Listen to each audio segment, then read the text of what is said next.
Friends, welcome to Franklin's lectures.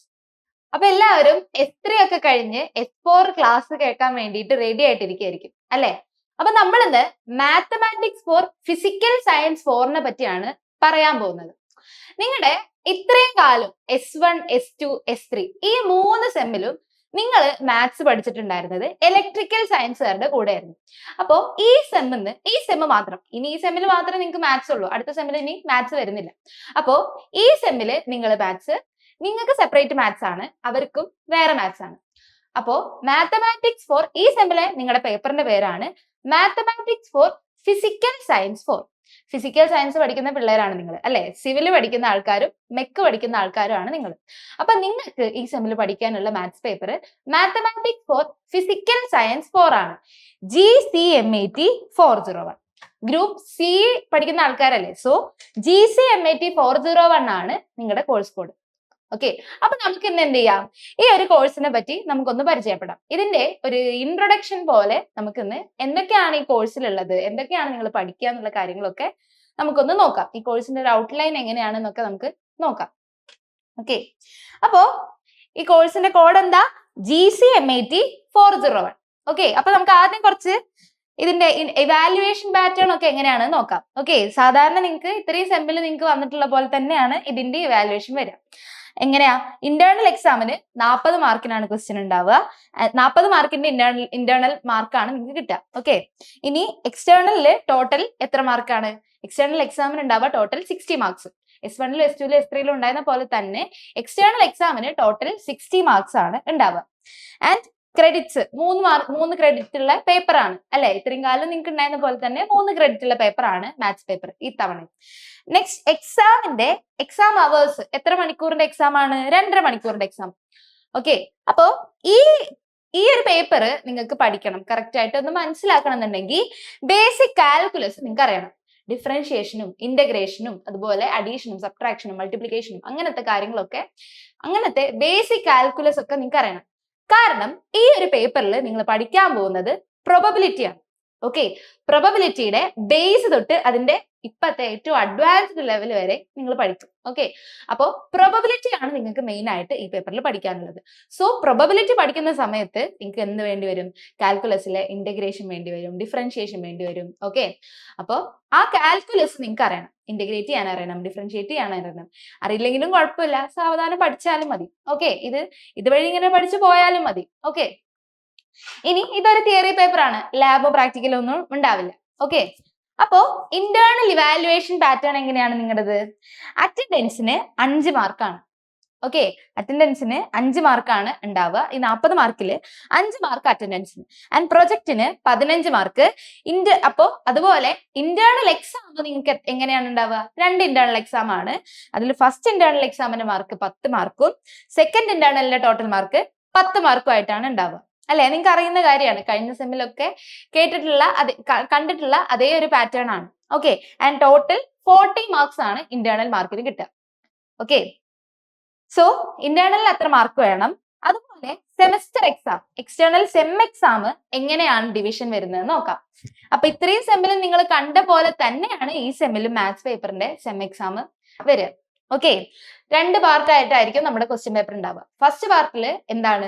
3 മാർക്കിന്റെ ക്വസ്റ്റ്യൻസും second പാർട്ടില് total 9 മാർക്കിന്റെ ക്വസ്റ്റ്യൻസും ആണ് ഉണ്ടാവുക അല്ലെ?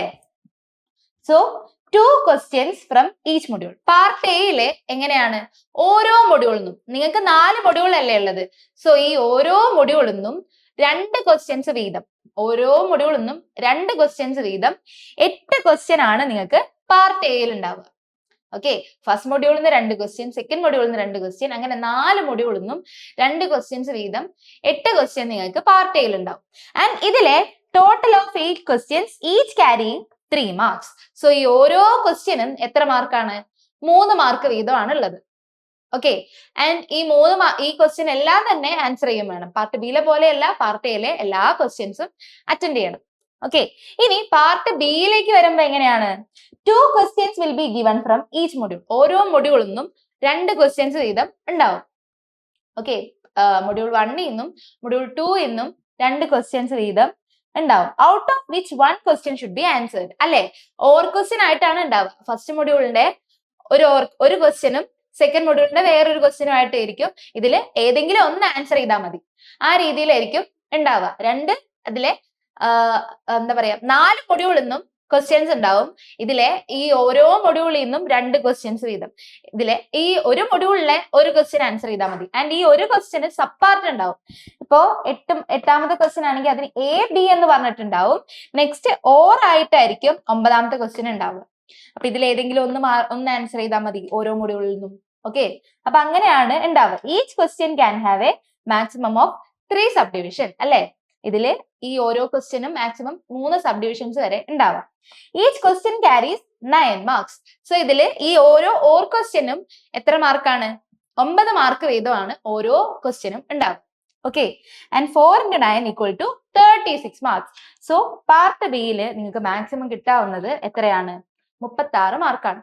ഓക്കെ, 4 ക്വസ്റ്റ്യൻസ് വീതം, 9 മാർക്കിന്റെ 4 ക്വസ്റ്റ്യൻസ് വീതം. സോ പാർട്ട് ബിയില് മൊത്തം 36 മാർക്സ് ആണ് നിങ്ങൾക്ക് കിട്ടുക. ആൻഡ് അങ്ങനെ ടോട്ടൽ 60 മാർക്സിന്റെ എക്സ്റ്റേണൽ എക്സാം ആണ് നിങ്ങൾക്ക് ഉണ്ടാവുക. ഓക്കെ, അപ്പോ ഇതില് നിങ്ങൾ എന്താണ് മെയിൻ ആയിട്ട് നിങ്ങൾ നോക്കേണ്ട ടെക്സ്റ്റ് ബുക്സും റെഫറൻസ് ബുക്സും ആണ് നമ്മൾ ഇനി പറയാൻ പോകുന്നത്. അപ്പോ ഞാൻ പറഞ്ഞു പ്രൊബബിലിറ്റി ആണ് നിങ്ങൾക്ക് ഈ ഒരു കോഴ്സിൽ പഠിക്കാനുള്ളതെന്ന് അല്ലെ. നിങ്ങൾ എന്താ പറയാ ഫിസിക്കൽ സയൻസ് പഠിക്കുന്ന കുട്ടികളാണ്. സോ എന്താണ് നിങ്ങൾക്ക് പ്രൊബബിലിറ്റി അത്രയും ഇമ്പോർട്ടന്റ് ആണ്. കാരണം നിങ്ങൾ എന്താ പറയാ ഈ ഫിസിക്കൽ വേൾഡിൽ ആക്ട് ചെയ്യുന്ന ആൾക്കാരാണ് അല്ലെ.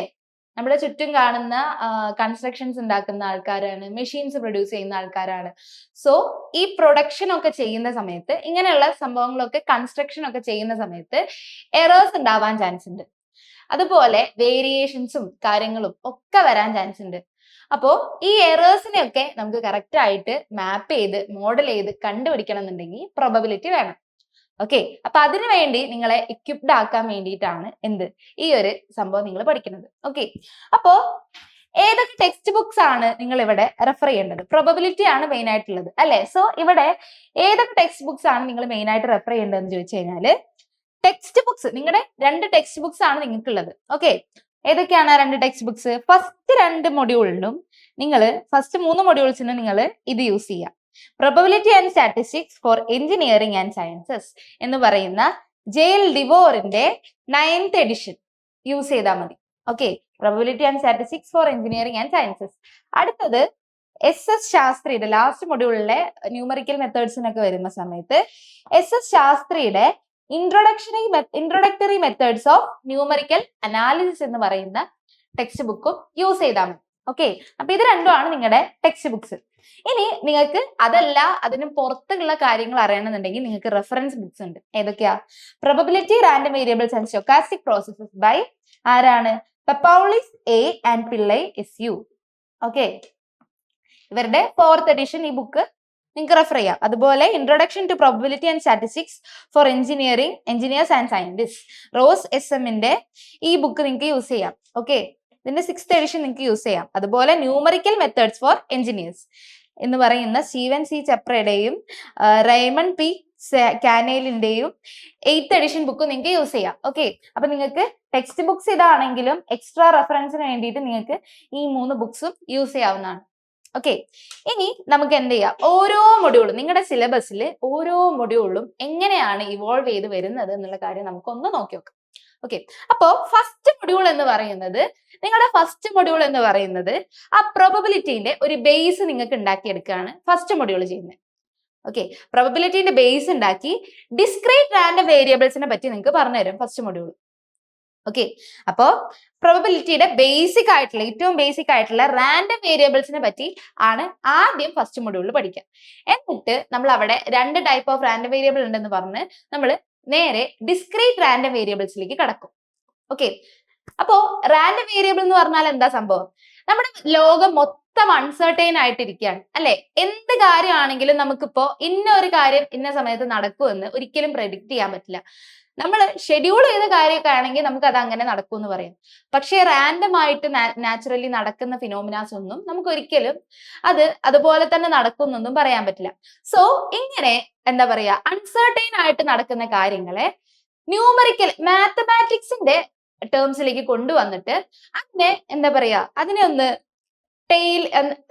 നമ്മള് മെരുക്കിയെടുക്കുക എന്ന് പറയുമല്ലോ, അതിനെ ഒന്ന് നമുക്ക് എങ്ങനെയെങ്കിലും നമ്മുടെ യൂസിന് പറ്റുന്ന രീതിയിൽ ആക്കാൻ വേണ്ടി നമ്മൾ പ്രൊബബിലിസ്റ്റിക്കലി അതിനെ മാപ്പ് ചെയ്യും. ഓക്കെ, അൺസർട്ടൈൻ ആയിട്ട് നമ്മുടെ ചുറ്റും നടക്കുന്ന കാര്യങ്ങളെ നമുക്ക് ഒന്നും കൂടെ കൺവീനിയന്റ് ആയിട്ട് നമ്മുടെ ഫംഗ്ഷനിങ് ഒക്കെ കറക്റ്റ് ആയിട്ട് നടക്കാൻ വേണ്ടിയിട്ട് നമ്മൾ എന്ത് ചെയ്യും, അതിനെ പ്രൊബബിലിസ്റ്റിക്കലി മാപ്പ് ചെയ്യും. ഇപ്പോ നമ്മളൊരു എന്താ പറയാ, ഒരു കമ്പനിയിൽ പ്രൊഡക്ഷൻ നടന്നുകൊണ്ടിരിക്കുക, ഒരു കമ്പനിയിൽ എന്തെങ്കിലും ഒരു പർട്ടിക്കുലർ സംഭവം ഉണ്ടാക്കിക്കൊണ്ടിരിക്കുക, ഒരു മാനുഫാക്ചറിങ് കമ്പനി അതിൽ എന്തെങ്കിലും ഒരു പ്രൊഡക്റ്റ് ഉണ്ടാക്കിക്കൊണ്ടിരിക്കുകയാണ്. അപ്പൊ അതില് ചില സമയത്ത് എന്തെങ്കിലും ആ മെഷീനിൽ കേടുപാടൊക്കെ വന്നിട്ട് അതില് എന്താണ് ഒരു ഔട്ട്പുട്ട് ചിലപ്പോ കേട് വന്നിട്ട് വരാം അല്ലെ. അതുപോലെ ഇപ്പോ എന്തെങ്കിലും ഒരു എന്താ പറയാ, ടെക്സ്റ്റൈൽ ഇൻഡസ്ട്രി, അവിടെ ഒരു ഡ്രസ് ഉണ്ടാക്കുന്ന സമയത്ത് ഏതെങ്കിലും ഒരു ഡ്രസ്സിന് എന്തെങ്കിലും ഇൻസ്ട്രുമെന്റിന്റെ മാൽ ഫങ്ഷനിങ്ങോ അല്ലെങ്കിൽ എന്തെങ്കിലുമൊക്കെ കൊണ്ട് ഒരു ഡ്രസ്സ് കേട് വന്നിട്ട് വരാം അല്ലെ. അപ്പോ ഇങ്ങനെയൊക്കെ നമുക്ക് ഒട്ടും പ്രഡിക്റ്റ് ചെയ്യാൻ പറ്റില്ല ഇങ്ങനത്തെ കാര്യങ്ങളൊന്നും. സോ ഇങ്ങനത്തെ കാര്യങ്ങളൊക്കെ കണ്ടുപിടിച്ച് എവിടെയൊക്കെ ഏതൊക്കെ സമയത്താണ് ഇത് വരുന്നത് എന്നൊക്കെ മനസ്സിലാക്കി നമുക്ക് ആ ഒരു എററിനെ അവിടെ കറക്റ്റ് ചെയ്യാൻ വേണ്ടിയിട്ട് നമ്മൾ ഇങ്ങനത്തെ ഔട്ട്പുട്ട്സിനെ ഒക്കെ പ്രൊബബിലിസ്റ്റിക്കലി നമ്മൾ മാപ്പ് ചെയ്യുന്നത് സഹായിക്കും. ഓക്കെ, അപ്പോ ഇങ്ങനെ അൺഎക്സ്പെക്റ്റഡ് ആയിട്ട് വരുന്ന കാര്യങ്ങളെ നമുക്ക് കറക്റ്റ് ആയിട്ട് നമുക്കൊന്ന് മെരുക്കിയെടുക്കാൻ വേണ്ടിയിട്ടാണ് എന്ത് യൂസ് ചെയ്യുന്നത്, പ്രൊബബിലിറ്റി യൂസ് ചെയ്യുന്നത്.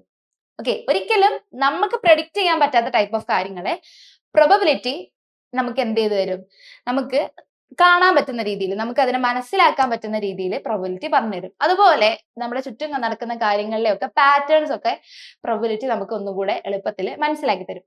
ഓക്കെ, അപ്പോ ഇതിനെല്ലാം പറ്റിയിട്ട് അപ്പൊ അങ്ങനെ റാൻഡം ആയിട്ട് നടക്കുന്ന കാര്യങ്ങളെയാണ് പ്രൊബബിലിറ്റി നമുക്ക് പറഞ്ഞുതരാം അല്ലെ. അപ്പോ ഈ റാൻഡം വേരിയബിൾസ് എന്ത് ചെയ്യും, റാൻഡം വേരിയബിൾസ് ആണ് നമ്മൾ അവിടെ യൂസ് ചെയ്യുന്നത്. ഈ റാൻഡംനെസ്സിനെ, ചുറ്റുമുള്ള ഈ റാൻഡംനെസ്സിനെ മാപ്പ് ചെയ്യാൻ വേണ്ടിയിട്ടാണ് റാൻഡം വേരിയബിൾസ് യൂസ് ചെയ്യുക. അപ്പൊ അതിലെ ഫസ്റ്റ് ഏറ്റവും ബേസിക് ആയിട്ടുള്ള റാൻഡം വേരിയബിൾ ആണ് ഡിസ്ക്രീറ്റ് റാൻഡം വേരിയബിൾ. അപ്പോൾ ഡിസ്ക്രീറ്റ് റാൻഡം വേരിയബിളും അതിന്റെ പ്രൊബബിലിറ്റി ഡെൻസിറ്റി ഫംഗ്ഷനും ഒക്കെയാണ് നമ്മുടെ ഫസ്റ്റ് മൊഡ്യൂളിലെ ഫസ്റ്റ് ടോപ്പിക്സ് ആയിട്ട് വരുന്നത്. Discrete random variables and their probability distributions, cumulative distribution functions, expectation, mean and variance. അപ്പൊ ഇതിന്റെയൊക്കെ എക്സ്പെക്ടഡ് വാല്യൂ, മീനും വേരിയൻസും ഒക്കെ നമ്മൾ ആദ്യം കാണും. എന്നിട്ട് നമ്മൾ എന്ത് ചെയ്യും, പ്രൊബബിലിറ്റി ഡിസ്ട്രിബ്യൂഷൻസിനെ പറ്റി പഠിക്കും. ഓക്കെ, ഏതാണ് ഡിസ്ക്രീറ്റ് റാൻഡം വേരിയബിൾസിന്റെ പല ടൈപ്പ് ഓഫ് പ്രൊബബിലിറ്റി ഡിസ്ട്രിബ്യൂഷൻസ് നമ്മൾ പഠിക്കും. പിന്നെ നമ്മൾ എന്ത് പഠിക്കും, ജോയിന്റ് PMF. ഓക്കെ, ഒരു റാൻഡം വേരിയബിൾ അല്ലാണ്ട് രണ്ട് റാൻഡം വേരിയബിൾ ഒരുമിച്ച് വരുമ്പോൾ എങ്ങനെയാണ് നമ്മൾ അതിനെ മാപ്പ് ചെയ്യുക, എങ്ങനെയാണ് നമ്മൾ അതിനെ മാത്തമാറ്റിക്കലി പറയുക എന്നുള്ള കാര്യങ്ങളൊക്കെ, അതായത് സൈമൾട്ടേനിയസ്ലി നടക്കുന്ന ഇവന്റ്സിനെ നമുക്ക് മാപ്പ് ചെയ്യാൻ വേണ്ടിയിട്ടാണ് നമ്മൾ ജോയിന്റ് PMF യൂസ് ചെയ്യുക. ഓക്കെ, ഒരുമിച്ച് നടക്കുന്ന ഇവന്റ്സ് ഒറ്റ സാധനം മാത്രം വെച്ചിട്ടല്ല, ഇപ്പൊ 2 or 3 events type of outcomes ഉണ്ടാവുന്ന എക്സ്പെരിമെന്റ്സിലൊക്കെ നമ്മൾ എന്ത് ചെയ്യും, ജോയിന്റ് PMF യൂസ് ചെയ്യും. ആൻഡ് അപ്പോ അവിടെ അതാണ് നമുക്ക് ഫസ്റ്റ് മൊഡ്യൂളിൽ ഉള്ളത്. ഓക്കെ, ജോയിന്റ് PMF, ഇതൊക്കെ ഡിസ്ക്രീറ്റ് റാൻഡം വേരിയബിളിന്റെ കാര്യങ്ങളാണ് ഫസ്റ്റ് മൊഡ്യൂളിൽ. ഇനി സെക്കൻഡ് മൊഡ്യൂളിൽ എത്തുന്ന സമയത്ത് കണ്ടിന്യൂസ് റാൻഡം വേരിയബിളിനെ പറ്റിയിട്ടാണ് സെക്കൻഡ് മൊഡ്യൂളിൽ പഠിക്കാനുള്ളത്. ഓക്കെ, നമ്മൾ അവിടെ ഡിസ്ക്രീറ്റ് റാൻഡം വേരിയബിളിനെ പറ്റി പഠിച്ച കാര്യങ്ങളൊക്കെ നമ്മൾ ഇവിടെ കണ്ടിന്യൂസിന്റെ കേസിൽ എങ്ങനെയാണ് വരുന്നതെന്ന് പഠിക്കും. ഓക്കെ, ഇവിടെ നമ്മൾ കണ്ടിന്യൂസ് റാൻഡം വേരിയബിളിന്റെ പ്രൊബബിലിറ്റി ഡിസ്ട്രിബ്യൂഷൻസും അതിന്റെ മീനും വേരിയൻസും ഒക്കെയാണ് നമ്മൾ ആദ്യം പഠിക്കുക. Okay, continuous random variables and their probability distribution, expectation, mean and variance. അവിടുത്തെ പോലെ തന്നെ കണ്ടിന്യൂസിന്റെ കേസിലുള്ള ഈ കാര്യങ്ങളൊക്കെ നമ്മൾ ഇവിടെ പഠിക്കും ആദ്യം.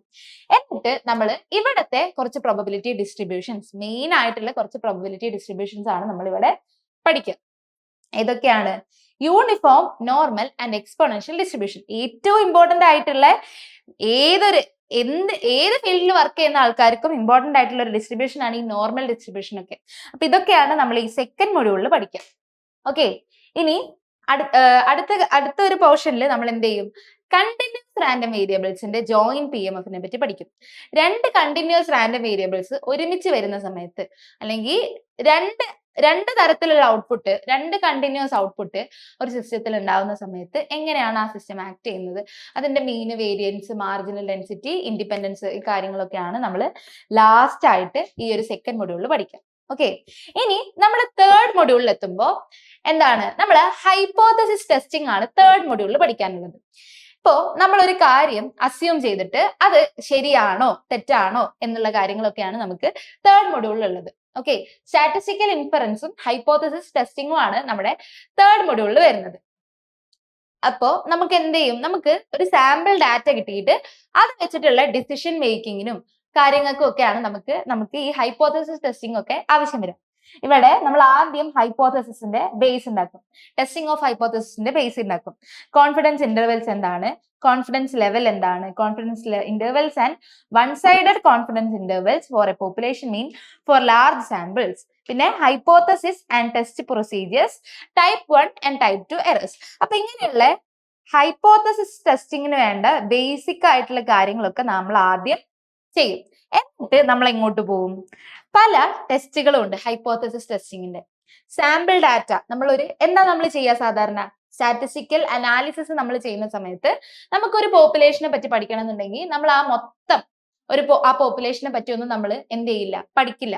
നമ്മൾ അതിൽ നിന്ന് കുറച്ച് സംഭവങ്ങൾ മാത്രം എടുത്തിട്ട്, ഇപ്പൊ നിങ്ങൾ ഒരു പ്രൊജക്ട് ചെയ്യുകയാണെന്നുണ്ടെങ്കിൽ ഒരു വലിയ ഡാറ്റ മൊത്തത്തിൽ നിങ്ങൾ എടുത്ത് പഠിക്കൂലല്ലോ, ഇല്ല അല്ലെ? ഇപ്പൊ നിങ്ങൾ എന്തെങ്കിലും എക്സ്പെരിമെന്റ് ഒക്കെ ചെയ്യുകയാണെന്നുണ്ടെങ്കിൽ അതിനുമായിട്ട് ബന്ധപ്പെട്ട എല്ലാ ഡാറ്റകളും നിങ്ങൾ കളക്ട് ചെയ്യുന്നില്ല. നിങ്ങൾ അതിലെ കുറച്ച് റാൻഡം ആയിട്ട് ചൂസ് ചെയ്തിട്ട്, കുറച്ച് കാര്യങ്ങൾ റാൻഡം ആയിട്ട് ചൂസ് ചെയ്തിട്ട് അതിനെ പറ്റിയാണ് പഠിക്കുക, അല്ലെ?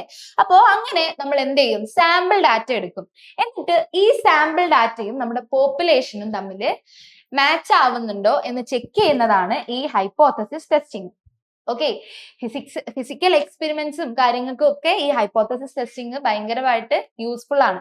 കാരണം നമ്മൾ ഒരു കാര്യം മെഷർ ചെയ്ത് കണ്ടുപിടിച്ചിട്ട് അത് എക്സാക്ട് നമ്മുടെ റിയൽ വാല്യൂ ആയിട്ട് മാച്ച് ആവുന്നുണ്ടോ എന്നൊക്കെ ചെക്ക് ചെയ്യാൻ വേണ്ടിയിട്ട് ഈ ഒരു ഹൈപ്പോത്തസിസ് ടെസ്റ്റ് നമുക്ക് യൂസ് ചെയ്യേണ്ടി വരും. ഓക്കെ, അപ്പോൾ Z ടെസ്റ്റ് ഉണ്ട് for population mean and T test for hypothesis about a population mean, then test concerning a population proportion for large and small samples.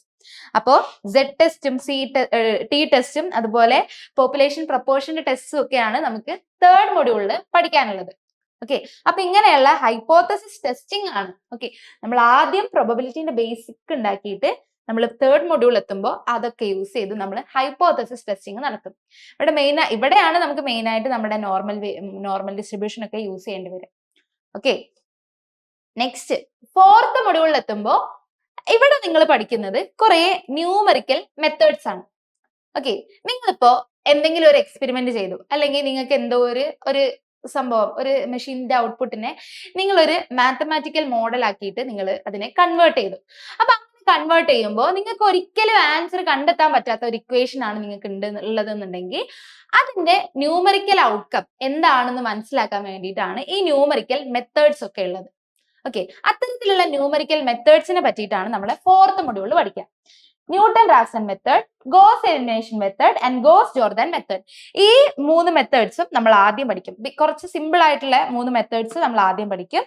പിന്നെ numerical methods of ordinary differential equation, Euler's method, modified Euler's method, Runge Kutta method of second order. Okay, അപ്പോ ഇങ്ങനെയുള്ള കുറെ ordinary differential ഇക്വേഷൻസിന്റെ solutions കാണാനുള്ള കുറെ numerical methods നമ്മൾ പഠിക്കും. എന്നിട്ട് പിന്നെന്താണ്, numerical solution of Laplace equations by Jacobi's method. Jacobi's method use ചെയ്തിട്ട് ലാപ്ലാസ് ഇക്വേഷന്റെ ന്യൂമറിക്കൽ സൊല്യൂഷൻ കണ്ടുപിടിക്കും. ലാപ്ലാസ് ഇക്വേഷൻ ഒക്കെ നിങ്ങൾക്ക് വരുന്നുണ്ടാവും അല്ലെ, നിങ്ങൾ പലയിടത്തായിട്ട് ലാപ്ലാസ് ഇക്വേഷൻ ഒക്കെ കാണുന്നുണ്ടാവും. സോ ഈ ലാപ്ലാസ് ഇക്വേഷന്റെ ഒക്കെ ന്യൂമറിക്കൽ സൊല്യൂഷൻസ് നിങ്ങൾ പലപ്പോഴായിട്ട് കണ്ടു പരിചയമുള്ള ഇക്വേഷൻസിന്റെ ഒക്കെ ന്യൂമറിക്കൽ സൊല്യൂഷൻസ് കാണാനുള്ള മെത്തേഡ്സ് ആണ് ഈ ഫോർത്ത് മൊഡ്യൂളിൽ ഉണ്ടാവുക. Okay, curve fitting by method of least squares using straight lines and parabola. അതുപോലെ ലാസ്റ്റ് മെത്തേഡ്, ഇതിലെ ലാസ്റ്റ് മെത്തേഡ് എന്ന് പറയുന്നത് curve fitting by method of least squares. Method of least squares വെച്ചിട്ട് എന്ത് ചെയ്യും, കുറെ ഇക്വേഷൻസിനും ഡാറ്റാസിനും ഒക്കെ നമ്മൾ സ്ട്രെയിറ്റ് ലൈൻസും പാരബോളയും ഒക്കെ ഫിറ്റ് ചെയ്തിട്ട് എന്ത് ചെയ്യും, ന്യൂമറിക്കൽ അതിന്റെ ഒരു എക്സാക്ട് ആയിട്ടുള്ള സൊല്യൂഷൻ കണ്ടുപിടിക്കാൻ വേണ്ടി നോക്കും. അപ്പൊ അങ്ങനെ ഫുൾ അൺസർട്ടൈൻ ആയിട്ടുള്ള കാര്യങ്ങളെ നമുക്ക് എങ്ങനെ സോൾവ് ചെയ്യാം എന്നുള്ള കാര്യങ്ങളാണ് നമ്മുടെ ഈ ഫോർത്ത് മൊഡ്യൂളിലും നമ്മൾ പഠിക്കുക. ഓക്കെ, അപ്പോ മൊത്തം എന്താണ്, അൺസർട്ടൈനിറ്റീനെ നമ്മൾ മാത്തമാറ്റിക്കലി അതിനെയൊക്കെ നമ്മൾ ടൈം ചെയ്യാൻ വേണ്ടി നോക്കുകയാണ്. ഈ ഒരു കോഴ്സിൽ നമ്മൾ എന്ത് ചെയ്യാണ്, ഇങ്ങനെയുള്ള അൺസർട്ടൈനിറ്റീനെ ഒക്കെ ടൈം ചെയ്യാൻ വേണ്ടിയിട്ടാണ് നമ്മൾ ഈ ഒരു കോഴ്സിൽ മൊത്തം നമ്മൾ പഠിക്കുന്നത്. ഓക്കെ, നിങ്ങൾ വർക്ക് ചെയ്യുന്നത് പോലും ഇതിന്റെ ബേസിസിലാണ് അല്ലെ. നിങ്ങൾ ചെയ്യുന്ന പല കാര്യങ്ങളെയും നിങ്ങൾക്ക് തന്നെ അറിയാം ഫുൾ അൺസർട്ടൈൻ ആണ്. ഇപ്പൊ ഒരു മെഷീൻ ഫെയിൽ ആവുന്നതും ഒക്കെ അൺസർട്ടൈൻ ആയിട്ടുള്ള കാര്യമാണ്. ഇപ്പൊ ഒരു ബ്രിഡ്ജ് നിങ്ങൾ കൺസ്ട്രക്ട് ചെയ്യുന്ന സമയത്തൊക്കെ എന്താണ് അതിൽ ചില എറേഴ്സ് ഒക്കെ ഉണ്ടായി കഴിഞ്ഞാൽ എന്തായിരിക്കും, അതിന്റെ മൊത്തം കൺസ്ട്രക്ഷനെ അത് ബാധിക്കും അല്ലെ. അപ്പോ ഇതൊക്കെ മുൻകൂട്ടി മനസ്സിലാക്കി ചെയ്യാൻ വേണ്ടിയിട്ട് ഇതെന്ത് നിങ്ങളെ സഹായിക്കും, ഈ ഒരു മാത്തമാറ്റിക്കലി നിങ്ങൾക്ക് അതിന് ഈ പ്രോബബിലിറ്റി ഒക്കെ എറേഴ്സ് ഒക്കെ മെഷർ ചെയ്യാൻ പറ്റുന്നുണ്ടെങ്കിൽ അതിനൊക്കെ നിങ്ങൾക്ക് ഈ ഒരു സംഭവങ്ങളൊക്കെ ഹെൽപ്ഫുൾ ആയിരിക്കും. ഓക്കെ, അപ്പോ ഇതിന്റെ ഇൻഡസ്ട്രിയൽ ആപ്ലിക്കേഷൻസ്, ഈ ഓരോ മൊഡ്യൂൾസിന്റെയും ഇൻഡസ്ട്രിയൽ ആപ്ലിക്കേഷൻസ് നമുക്കൊന്ന് നോക്കി നോക്കാം. ഓക്കെ, അപ്പോ ഫസ്റ്റ് മൊഡ്യൂളിൽ എന്താണ് ഡിസ്ക്രീറ്റ് റാൻഡം വേരിയബിൾസും അതിന്റെ ഡിസ്ട്രിബ്യൂഷൻസും ആണ് നമുക്ക് ഫസ്റ്റ് മൊഡ്യൂളിൽ ഉള്ളത്. അപ്പോ ഇത് എവിടെയൊക്കെയാണ് യൂസ് വരുന്നത്, used in quality control, reliability engineering, traffic modelling and event prediction in industries such as manufacturing, transportation and maintenance system. Okay, quality control എന്തിനാ, നമ്മൾ ഒരു മെഷീൻ ഫെയിൽ ആവുന്നുണ്ടോ, നമ്മുടെ ഒരു മോഡൽ ഒരു ഡിസൈൻ വർക്ക് ആവുന്നുണ്ടോ എന്നൊക്കെ നോക്കാൻ വേണ്ടിയിട്ട് നമുക്കിത് യൂസ് ചെയ്യാം അല്ലേ. പിന്നെ reliability engineering, traffic modelling and event prediction in industries such as manufacturing, transportation and maintenance systems. അതുപോലെ ട്രാഫിക് മോഡലിങ്ങിനൊക്കെ, അപ്പോൾ ഒരു ട്രാഫിക് സിസ്റ്റം മോഡലിംഗ് ചെയ്യാൻ വേണ്ടിയിട്ടും ഇപ്പൊ റോഡ് കൺസ്ട്രക്ട് ചെയ്യുമ്പോഴും ഒക്കെ നമുക്ക് ഈ random variables, discrete random variables use ചെയ്താൽ നമുക്ക് ഒന്നുകൂടെ എറേഴ്സ് കുറഞ്ഞ രീതിയിൽ അതിനെ ഉണ്ടാക്കാൻ പറ്റും. Okay, event prediction in industries such as manufacturing, transportation and maintenance systems. So എങ്ങനെയൊക്കെയാണ് ഒരു മാനുഫാക്ചറിങ് ഇൻഡസ്ട്രിയിൽ, ട്രാൻസ്പോർട്ടേഷൻ ഇൻഡസ്ട്രിയിലൊക്കെ എങ്ങനെയൊക്കെ സംഭവങ്ങൾ നടക്കാം, എങ്ങനെയൊക്കെ നമുക്ക് ട്രാൻസ്പോർട്ടേഷൻ ചെയ്യാം, അല്ലെങ്കിൽ എങ്ങനെയൊക്കെ നമുക്ക് ഔട്ട്പുട്ട് വരാം എന്നുള്ള കാര്യങ്ങളൊക്കെ നമുക്ക് ഇത് വെച്ചിട്ട് പ്രഡിക്റ്റ് ചെയ്യാനൊക്കെ സാധിക്കും. ഓക്കെ, അപ്പോ ഇതില് എന്തൊക്കെ സ്കിൽസ് ആണ് നിങ്ങൾക്ക് കിട്ടുക, apply binomial and Poisson models. ഈ ഫസ്റ്റ് മൊഡ്യൂളിൽ നമ്മൾ പഠിക്കുന്ന കുറച്ച് കാര്യങ്ങളുണ്ട്, ബൈനോമിയൽ ഡിസ്ട്രിബ്യൂഷനും പോസോൺ ഡിസ്ട്രിബ്യൂഷനും ഒക്കെ. ഈ കാര്യങ്ങള് ശരിക്കും ബൈനോമിയലും പോസോണും എന്നൊക്കെ പറഞ്ഞാല് ഈ നമ്മുടെ ട്രാഫിക് റോഡ് ആക്സിഡൻസ് ഒക്കെ ഉണ്ടല്ലോ, ഈ റോഡ് ആക്സിഡൻസിന്റെ ഒക്കെ നമ്പറും കാര്യങ്ങളും ഒക്കെ മനസ്സിലാക്കാൻ വേണ്ടിയിട്ട് ഈ പോസോൺ ഡിസ്ട്രിബ്യൂഷൻ ഒക്കെ നല്ലോണം യൂസ് ചെയ്യുന്നതാണ്. അതുപോലെ ബൈനോമിയലും സിസ്റ്റം ഫെയിലിയേഴ്സ് ഒക്കെ കണ്ടുപിടിക്കാനും ഒക്കെ ബൈനോമിയൽ ഭയങ്കര ഇമ്പോർട്ടന്റ് ആണ്. അപ്പോൾ ഇതൊക്കെ എങ്ങനെ അപ്ലൈ ചെയ്യണമെന്ന് ഇതിലെ ഓരോ ക്വസ്റ്റ്യൻസും ചെയ്യുമ്പോൾ നിങ്ങൾക്ക് മനസ്സിലാവും. പിന്നെയോ perform reliability and failure probability calculations, എങ്ങനെ നമ്മുടെ മെഷീൻസിന്റെ ഒക്കെ ഫെയിലിയർ പ്രോബബിലിറ്റി കാൽക്കുലേഷൻസ് ഒക്കെ ചെയ്യാൻ വേണ്ടിയിട്ട് ഇത് ഹെൽപ്പ് ചെയ്യും. പിന്നെ use joint or marginal distributions for multi factor analysis. So multi factor അനാലിസിസിനൊക്കെ, അതായത് ഒരു സിസ്റ്റത്തിനെ പല ഫാക്ടേഴ്സ് ഒരു സിസ്റ്റത്തിനെ എഫക്ട് ചെയ്യുന്നുണ്ടെന്നുണ്ടെങ്കിൽ അത് ഈ ജോയിന്റ് പ്രോബബിലിറ്റി, മാർജിനൽ പ്രോബബിലിറ്റി ഒക്കെ യൂസ് ചെയ്ത് നമുക്ക് മനസ്സിലാക്കാൻ വേണ്ടി സാധിക്കും. ഓക്കെ, അപ്പൊ ഫസ്റ്റ് മൊഡ്യൂളിൽ ഇതൊക്കെയാണ്. ദെൻ സെക്കൻഡ് മൊഡ്യൂളിൽ കണ്ടിന്യൂസ് റാൻഡം വേരിയബിൾസ് അല്ലെ. സെക്കൻഡ് മൊഡ്യൂളിലെ കണ്ടിന്യൂസ് റാൻഡം വേരിയബിൾസ് എന്തിനാണ്, used in modelling material properties such as steel, concrete etcetera. So സ്റ്റീലിന്റെയും കോൺക്രീറ്റിന്റെയും ഒക്കെ മെറ്റീരിയൽ പ്രോപ്പർട്ടീസ് മനസ്സിലാക്കാൻ, ഇപ്പോൾ ടെമ്പറേച്ചർ മാറുമ്പോൾ, പ്രഷർ ചേഞ്ച് ആവുമ്പോൾ ഒക്കെ ഈ സ്റ്റീലിലും കോൺക്രീറ്റിലും ഒക്കെ എന്തൊക്കെ എക്സ്പാൻഷനും ഒക്കെ എങ്ങനെയാണ് സംഭവിക്കുന്നത് എന്നൊക്കെ മനസ്സിലാക്കാൻ വേണ്ടിയിട്ട് നമുക്ക് എന്ത് യൂസ് ചെയ്യാം, കണ്ടിന്യൂസ് റാൻഡം വേരിയബിൾസ് യൂസ് ചെയ്യാം. ദെൻ മെഷർമെന്റ് എറേഴ്സ്, അതായത് മെഷർമെന്റ്സ് അല്ലെ, നിങ്ങൾ മെഷർമെന്റ്സ് എടുക്കുന്ന സമയത്തെ എറേഴ്സ് മനസ്സിലാക്കുക, അത് എറേഴ്സ് മിനിമൈസ് ചെയ്യാൻ വേണ്ടിയിട്ട് ഹെൽപ്പ് ചെയ്യും. റെയിൻഫാൾ ഓർ വിൻഡ് മോഡലിംഗ്, റെയിൻഫാളും വിൻഡ് മോഡലിംഗും ഒക്കെ ചെയ്യുമ്പോൾ യൂസ് ചെയ്യാം. And predicting failure times in engineering systems, engineering സിസ്റ്റംസിന്റെ ഒക്കെ ഫെയിലിയർ ടൈംസ് പ്രെഡിക്റ്റ് ചെയ്യാനും ഒക്കെ നമുക്ക് ഈ കണ്ടിന്യൂസ് റാൻഡം വേരിയബിൾസ് യൂസ്ഫുൾ ആയിരിക്കും. ഓക്കെ, അപ്പോ ഇതൊക്കെ എങ്ങനെയാണ് നമ്മൾ ചെയ്യുക, work with PDF, CDF and continuous random variables. So PDF-ഉം CDF-ഉം കണ്ടിന്യൂസ് റാൻഡം വേരിയബിൾസ് ഒക്കെ ആയിട്ട് ഇങ്ങനെ വർക്ക് ചെയ്തുകൊണ്ടിരിക്കുമ്പോൾ നിങ്ങൾക്ക് ഇതൊക്കെ എങ്ങനെ നിങ്ങളുടെ സിസ്റ്റംസിൽ അപ്ലൈ ചെയ്യാന്ന് മനസ്സിലാവും. Okay, use normal, uniform and exponential models. So ഇവിടെ നമുക്ക് വരുന്ന പ്രോബബിലിറ്റി മോഡൽസ് ഏതൊക്കെയാണ്, normal, uniform and exponential distributions ആണ്. സോ നോർമൽ ഡിസ്ട്രിബ്യൂഷൻ ഈ എറർ എസ്റ്റിമേഷനിലും സ്റ്റാൻഡർഡൈസിംഗിലും ഒക്കെ നോർമൽ ഡിസ്ട്രിബ്യൂഷൻ ഭയങ്കരമായിട്ട് യൂസ് ചെയ്യുന്നുണ്ട്. എക്സ്പോണൻഷ്യൽ മോഡൽസ് നമ്മുടെ വെയിറ്റിംഗ് ടൈംസിലൊക്കെ നല്ലോണം യൂസ് ചെയ്യുന്ന ഒരു കാര്യമാണ്. Okay, then calculate expectations and variance. So expectation, ഒരു ഔട്ട്പുട്ടിന്റെ എക്സ്പെക്ടേഷൻ വാല്യൂ, അതിന്റെ വേരിയൻസ് ഒക്കെ മനസ്സിലാക്കി കഴിഞ്ഞാൽ നമുക്ക് ആ ഔട്ട്പുട്ട് എത്രത്തോളം മീനിൽ നിന്ന് ഡിഫറൻസ് ഉണ്ട് എന്ന് മനസ്സിലാക്കാം. Then apply joint PDF in engineering model. So engineering മോഡലിംഗിലൊക്കെ ജോയിന്റ് PDF എങ്ങനെ അപ്ലൈ ചെയ്യാമെന്ന് നമുക്ക് മനസ്സിലാക്കാം. ഓക്കെ, ദെൻ തേർഡ് മൊഡ്യൂളില് കോൺഫിഡൻസ് ഇന്റർവെൽസും ഹൈപ്പോത്തസിസ് ടെസ്റ്റിംഗും ആണ് അല്ലെ. So it is used in material testing, quality assurance, comparing machine processes and performance.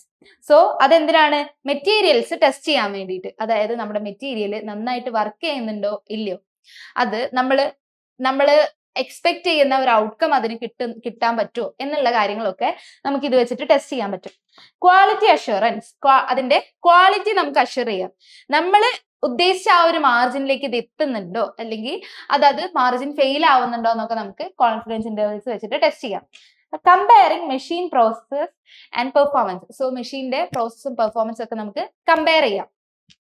And statistical decision making in ഇൻഡസ്ട്രിയിലെ സ്റ്റാറ്റിസ്റ്റിക്കൽ ഡിസിഷൻ മേക്കിങ്ങിനും ഇത് ഹെൽപ്പ് ചെയ്യും. അപ്പോ ഇത് എങ്ങനെയാണ് നമ്മൾ ഇത് വരുന്നത്? Construct confidence intervals. So confidence intervals construct ചെയ്യാൻ നമുക്ക് ഇവിടെ പഠിക്കും. Then perform Z test, T test and proportion test.